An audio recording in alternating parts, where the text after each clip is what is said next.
وہی قرآن مجید میں بھی موجود ہے، اور قرآن مجید رہنمائی کا ہی ذریعہ ہے انسان کو پوری کائنات کے اندر، کائنات کو تسخیر کرنے کے لیے، یا کائنات کے تمام معاملات کے لیے، یا اپنی زندگی کے جو اس کے ذاتی معاملات ہیں تمام میں خدا کی رہنمائی کی ضرورت ہے، اور وہ رہنمائی اللہ تعالیٰ نے مکمل کر دی ہے۔ تو اس لیے اگر تیری عطا کردہ رہنمائی ہمارے ساتھ نہ ہو تو ہم کچھ بھی نہیں کر سکتے، اور سب کچھ تیری رہنمائی کی وجہ سے ہی اس دنیا میں ہو رہا ہے۔ اچھا، ذاتی طور پر ایک اور بات، اگر میں تو اپنے آپ طور پر یہ سمجھتا ہوں کہ اگر پہلے مصرے کو الگ ہی سمجھ لیا جائے کہ ہم کسی راہ سے واقف نہیں جو نور نظر، یہ دوسرا پہلو ہوگا۔ یہ میں اپنی ذاتی طور پر ایک بات سمجھ رہا ہوں، تو میں نے کہا آپ سے بھی وہ شیئر کر دوں کہ ہم کسی راہ سے واقف نہیں جو نور نظر، جیسے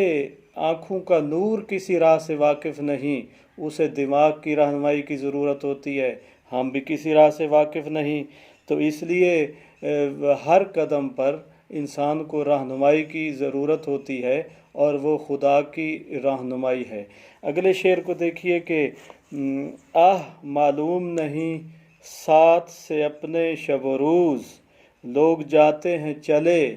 سو یہ کدھر جاتے ہیں۔ اب اس میں ایک صنعت تجاہل عارفانہ کا استعمال کیا گیا ہے۔ تجاہل عارفانہ کیا ہے کہ جانتے ہوئے بے علمی کا اظہار کرنا، یعنی کہ میں اس کی مثال یہ دوں کہ میرے پاس قلم ہے، اگر میں آپ سے پوچھوں کہ یہ کیا ہے، اس کا پتہ تو مجھے بھی ہے کہ یہ کیا ہے، لیکن اسے تجاہل عارف کہیں گے۔ جیسے بچے سے کوئی پوچھتا ہے کہ بتاؤ، یا باپ پوچھتا ہے بیٹے یہ کیا ہے، کوئی چیز کا اشارہ کرتا ہے، اس کو خود بھی پتہ ہوتا ہے لیکن وہ اس سے سوال کر رہا ہے، تو یہ تجاہل عارف ہے۔ اب یہاں خواجہ میر درد کو بھی پتہ ہے کہ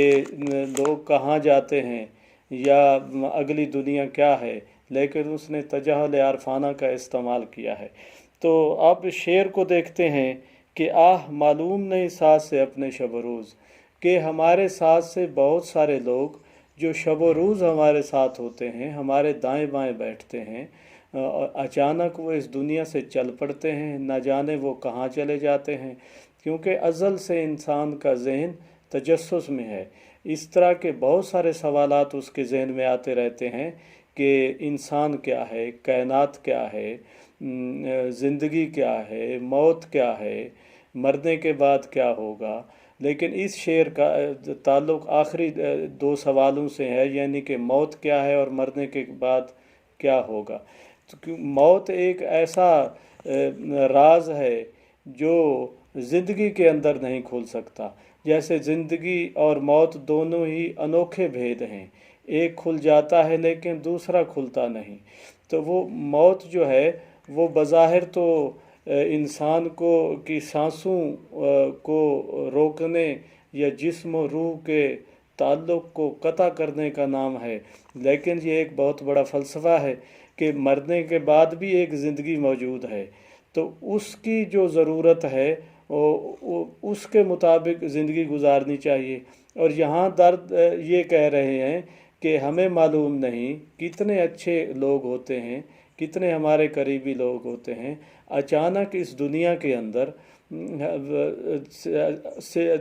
اندر سے اٹھ جاتے ہیں۔ جو شب و روز ہمارے ساتھ ہوتے ہیں، جانے انہیں کیا ہوتا ہے، وہ کہاں چل پڑتے ہیں، اور پھر وہاں ایسے جہان میں جاتے ہیں جن سے واپسی کی کوئی خبر نہیں ہوتی کہ ان کے شب و روز کیسے گزرتے ہیں، ان کی وہاں زندگی کیسے گزرتی ہے، اس چیز کی کسی کو خبر نہیں ہے۔ تو یہ موت ایک عجیب معمہ ہے۔ اب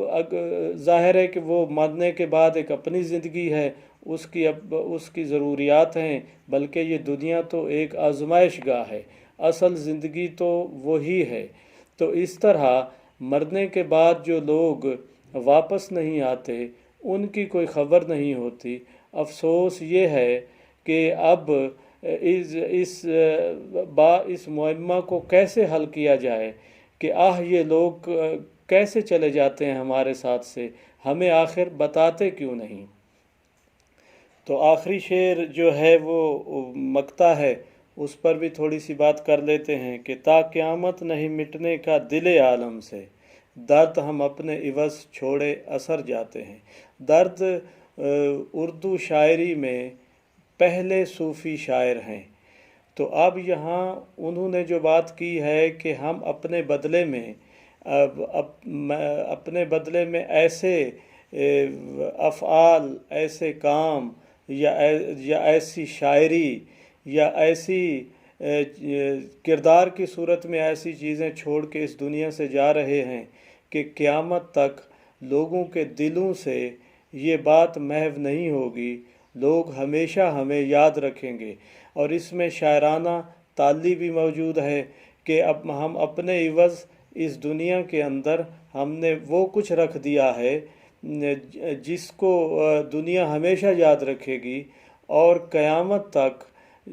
ہمارے اثرات اس دنیا میں رہیں گے، لوگ ہماری شاعری پڑھیں گے اور ہمیں یاد کرتے رہیں گے۔